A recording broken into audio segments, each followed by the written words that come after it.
Hey guys, here we are again at the Home Depot. Gonna do some work on the van. Well, let's talk about some progress here. So, I completely covered that.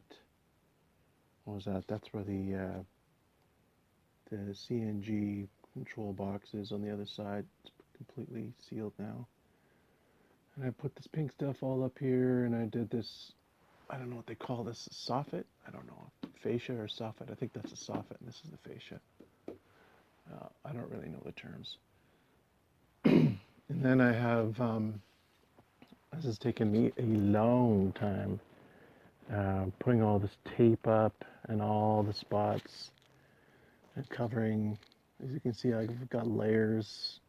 Basically, I started on the bottom and had to go all the way up, just doing it like so it's overlapping. It's taken a long time. And I decided I'm going to put a pine piece over there, like a 2-inch strip, 2.5 strip, all the way across the bottom. That way I can seal this and hopefully look decent. So, and yeah, I had to take the battery out and disconnect all this stuff. It's a big old mess. At one point, I was thinking of using this pop bottle to elongate the hose, but I decided I'm just gonna stick it back where it was and put it back in there and see how that goes. So one thing I'm doing is, because of the installation, I guess I could have made the circumference of the diameter of the hole bigger, but I didn't. So I'm using this Coke bottle, and did I mention that already? I don't remember. And I'm just gonna slide this in here, and I'm gonna tape all this up and over here, and I'll tape around this, and then I have a vent that's gonna be sealed. But this is a pain in the neck. I had to tape on the floor all around here. And then another thing I did, oh, my thing's caught, is there used to be, there's a 450 watt inverter. It used to be right there. I just took it off temporarily while I'm putting this tape up, doing all this jazz. But there was one of these 110 outlets over here, and I took it off. You know what? I don't need it. It's already got two 110 outlets on the inverter itself, so I don't need it. It's just going to be in my way. So, all right, I got this paneling in. It's tight, but it fits. And this is exactly the way it was. I didn't cut that square out, but that's fine. I don't. It's going to be under the bed, and there's going to be a box over this thing, of course. So, and the battery is going to be in front of this, so I don't think it's going to get messed up too bad. Of course, I'm going to put something over here, and I don't know what I'm going to do with this mess. I might build a box over it or something. But just to touch on one issue that has come up a bit, comments, people are saying, some people are saying, man, you're going overboard on the insulation. But, come on, focus, man. How about they can look at the messy floor? Um, in Vancouver, where I live, I've run into numerous people saying how it's so hard to live in a van up here because of the moisture issue and the condensation and all that stuff.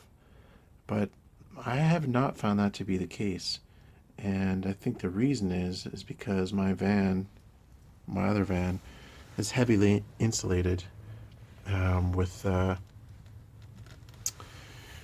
lots of ventilation, and I really think that's the difference. I am not going to have any bare metal exposed for condensation to develop on. So that's why I'm going nuts on the insulation, because in my experience, it works. Okay, got that bottle taped on there. It's pretty secure, won't move. And these 4 screws in. washers. Bolt that battery box on the floor. That does not seem to be moving at all, which is good because those batteries are heavy. So now, put this little deal in. I don't know which way is up. I don't think it matters.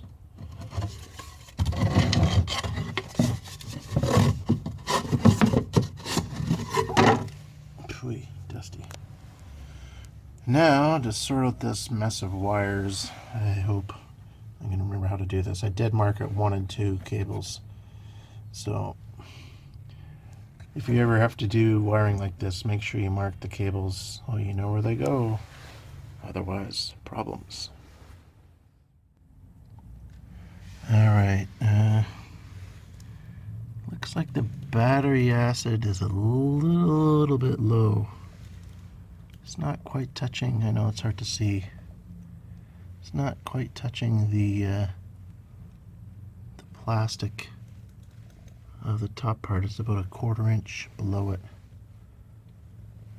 So, I think I'm gonna go buy some distilled water tomorrow and add some. And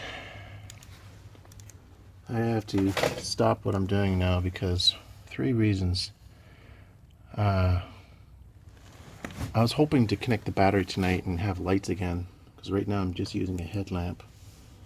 Because I had to disconnect it to take all this stuff apart. But what happened was, where the heck is it? This came off. Copper terminal came off, so now I've got this deal. So, I don't know how that came off, but it did.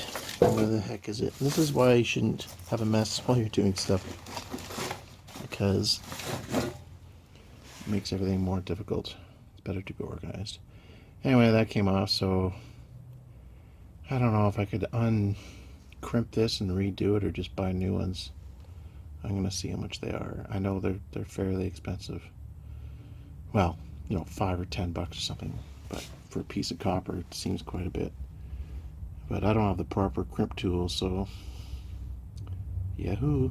So that's one thing that happened. So I can't reconnect these like I was hoping to tonight. That was my goal for tonight, is to get this all finished. And so the other thing that happened is my music ran out. The batteries on my radio died. And then thirdly, the light on my headlamp is slowly going dimmer and dimmer. It looks really bright right now because that's a flash from the camera. It's kind of like a sign to stop for the night. It's getting late anyway. And take another look at this tomorrow. I'll get a new copper piece terminal. Some fresh batteries for my radio and some distilled water.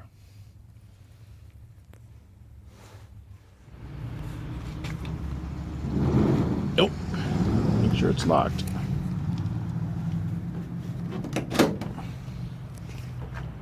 Bye, messy van. See you tomorrow. Alright guys, that's gonna do it for tonight. So have yourself a good one. Take care, and I'll catch you in the next one.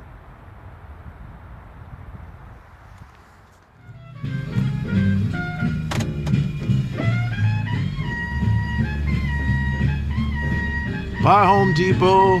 Thank you for all your parking lot privileges. Is that weird? I guess so. I love my jazz, I gotta say.